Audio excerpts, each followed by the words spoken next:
मी भोगलेला काळ आहे मायबाप. जेव्हा आम्ही लहान होतो ना, 4 बहिणी, मला भाऊ नाही आणि अल्पभूधारक बाप शेतकरी, 2.5 चक्कर जमीन, कोरडवाहू, पाण्याची सोय नाही. आम्ही 4 बहिणी ज्यावेळी शिकत होतो ना, त्यावेळी बापाच्या बनेलची चाळणी व्हायची, चाळणी. आज कळतं आम्हाला बापाची अवस्था काय. आम्ही बापाच्या टाचीला कधी, चपलीला कधी टाच पाहिलीच नाही. 4 बहिणीची फीस एकाच वेळी भरावं लागायची. घरात किराणा भरायची वेळ आणि फीस भरायची वेळ एकदाच यायची. कधी कधी घरामध्ये किराणा सुद्धा अर्धाच यायचा. कधी चटणी असायची तर तेल नसायचं, कधी तेल असायचं तर चटणी नसायची. हे काय मी चित्रपटातल्या गोष्टी तुम्हाला रंगवून सांगत नाही मायबाप. इतक्या खस्ता खाल्ल्या मायबाप. आज या परिवारामध्ये 3 वर्ष झालं दुःख आहे. पण निकम भाऊला सांगू इच्छिते, तुमचे पोरं मोठाले झाल्यानंतर, तुमच्या पोरांचे लग्न झाल्यानंतर मग बाबा वारले. आज तुमच्या समोर ती मुलगी बोलते जिच्या वडिलांना जाऊन आज फक्त 2 महिने. उद्या वडिलांचं दुसरं मासिक पुण्यस्मरण आहे 30 तारखेला. उद्या वडिलांना 2 महिने होत आहेत. या 2 महिन्यामध्ये बाप काय असतो ना मायबाप. आत्तापर्यंत मी कीर्तनात कथेत बाप सांगत होते, पण जिवंत बाप सांगत होते. पण माझ्या आयुष्याचं दुर्दैव आहे, गेले 2 महिने झाले मी मेलेला बाप सांगते. फार कमी वयात जाणं झालं. मीच मोठी मुलगी. 50व्या वर्षी वडिलांचं दुःखद निधन झालं.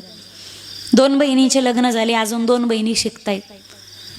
ते गेलेत. आता सगळं आमचं व्यवस्थित. त्यांनी एवढं खंबीर बनवून ठेवलं मायबाप आम्हाला. आयुष्यात किती संकट येऊ द्या, सगळ्या संकटाला निदड्या छातीनं सामोरं जाऊ आम्ही. इतकं सक्षम बनवून ठेवलं आम्हाला. पण एवढी संकट पार करू, ज्या बापाच्या आधारावर आम्ही संकटाला तोंड देत होतो, फक्त आता तो आधार आमच्या खांद्याला हात ठेवणारा आणि आशीर्वादाची थाप आता आम्हाला जगाच्या बाजारात कुठंच दिसणार नाही. हे जीवनातलं सगळ्यात मोठं दुर्दैव आहे. ज्यावेळी बापाचे कष्ट आठवतात ना, अक्षरशः असा 2 महिन्यातलं एकही क्षण जात नाही की ज्या क्षणी बापाचे कष्ट आमच्या डोळ्यासमोर आम्हाला आठवत नाही. आयुष्य कष्टात गेलं मायबाप. आता सुखाने बसून खायचे दिवस आले तर पांडुरंगाने आयुष्यच ठेवलं नाही. या 2 हाताने बापाचा सत्कार करावा, बापाची सेवा करावी. पण माझ्या आयुष्यातलं दुर्दैव, या 2 हाताने मला बापाचं पिंडदान करायची वेळ या वयात आली. यापेक्षा आयुष्यातलं दुर्दैव दुसरं काय असू शकतं.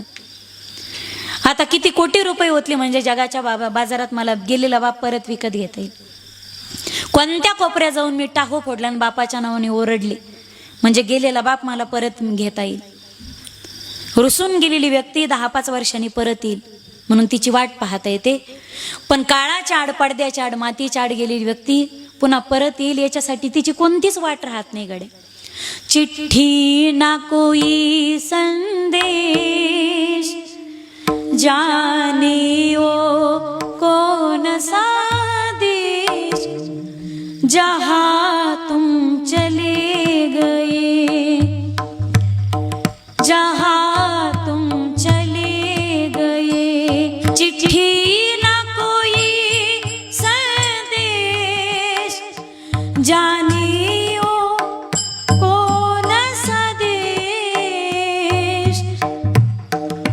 जहाँ तुम चले गए, जहाँ तुम चले गए.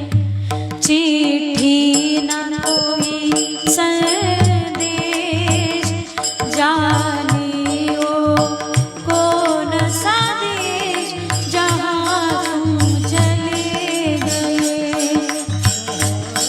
जहाँ तुम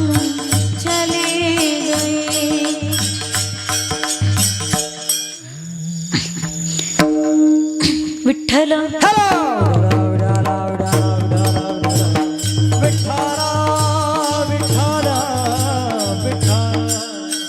पहिली पंढरीची वारी मला माझ्या बापामुळे घडली.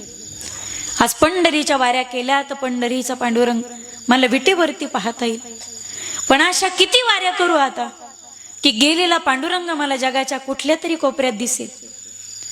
ही पहिली माळ माझ्या वडिलांनी घातली मायबाप.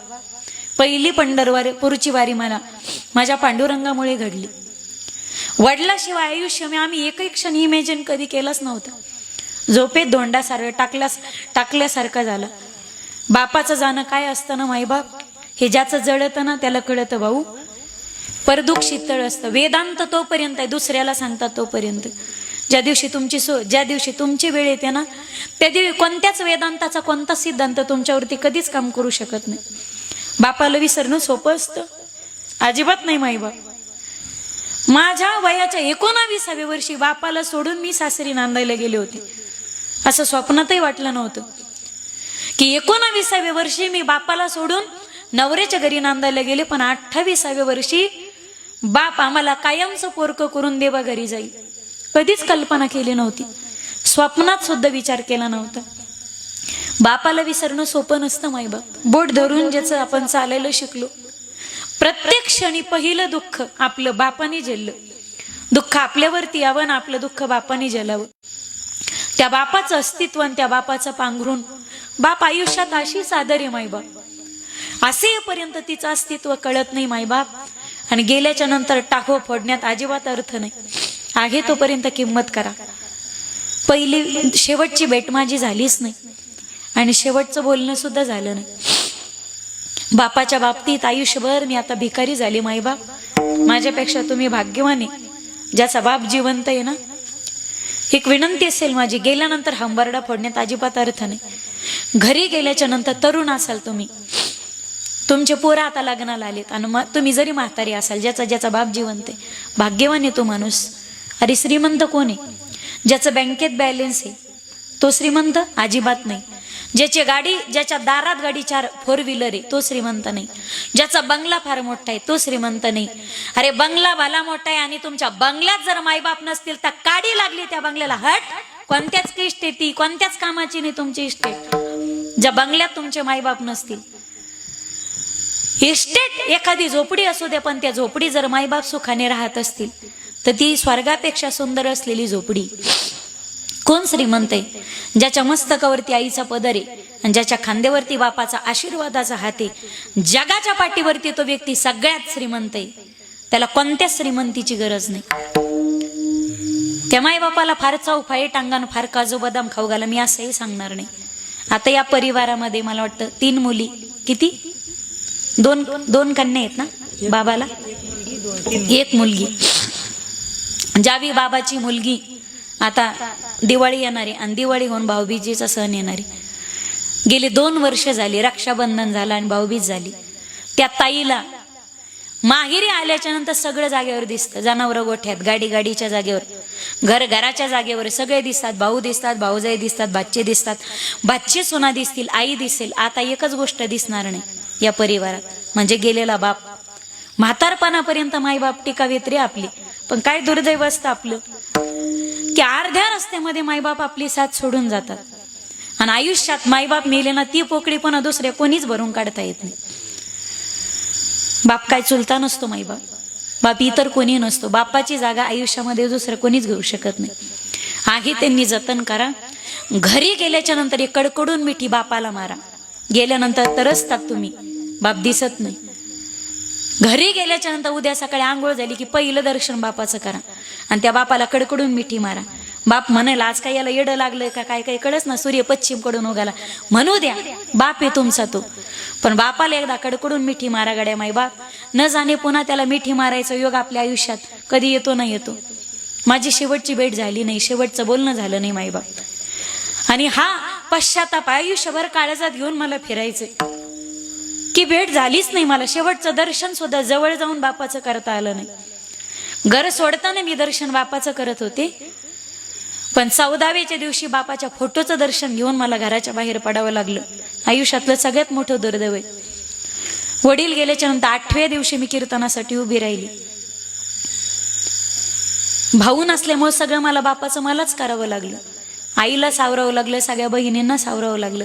आणि 8व्या दिवशी कीर्तनासाठी उभी राहत असताना किती काळजावर दगड ठेवा लागला ना हे माझी मलाच माहिती. जर तेव्हा मी उभी राहिली नसते तर कदाचित माझ्या बहिणी पुन्हा उभ्या राहिले असते की नाही हे मी सुद्धा सांगू शकत नाही.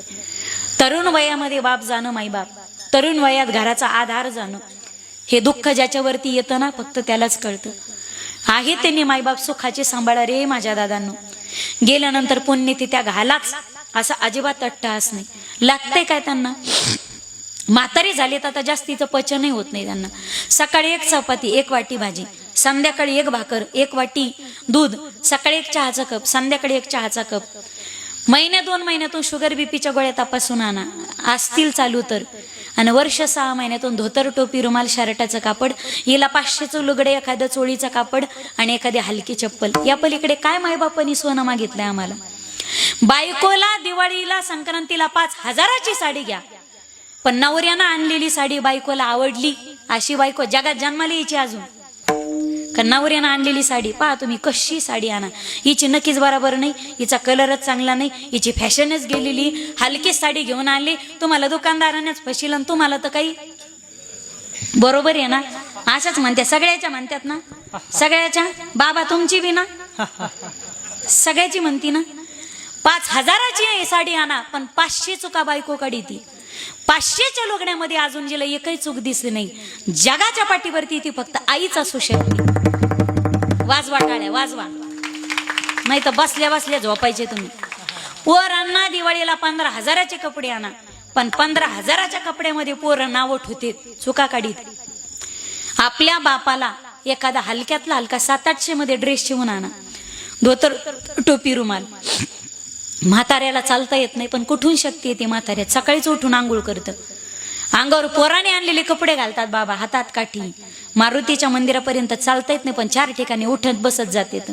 काय बापाचं प्रेम आहे मायबाप, नाही कळत आपल्याला मातीत जाऊस्तवर. मंदिरात जातो बाप आणि 10 लोकांना सांगतो, रामभाऊ, शांभाऊ, सकाजी, भिकाजी, तुकाजी. पोरानं शर्ट शिवलाय, पोरानं कपडे घेतले, अरे उगाच गप्पा आणायच्या नसतात. अख्ख्या भावकीत कोणाचं पोरग नाही, पण पठ्ठ्याचं पोरग हिराचे जणू मरवून अशा पोराच्या पोटी जन्माला यावं. हे कौतुकाचे शब्द ज्याचे असतात ना, जगात त्याला बाप नावाचं अस्तित्व म्हणतात. बाप बाप गेल्यानंतर त्याचा 10x10चा फोटो जरी तुम्ही बैठकीत लावला, बाप असताना जो दबदबा असतो, तर गेल्यानंतर तो फोटोमध्ये राहत नाही. म्हणून आहे तोपर्यंत मायबापाची सेवा व्यवस्थित करणं ही प्रत्येक पुत्राची कर्तव्य आणि जबाबदारी. आणि मायबाप गेल्याच्या नंतर श्राद्धाधिक पिंडदानाधिक विधी करणं. पिंडापदावरी दिला फुले करी, माझे झाले गयावर्जन, फिटले पितरांचे ऋण. सेवा प्रामाणिकपणे केली हीची विष्णूची महापूजा. 2रं चरण, अनुभव नाही सत्य बोले मुखे, हीची विष्णूची महापूजा. दुःखवी अनेकांच्या दुःखे, हीची विष्णूची महा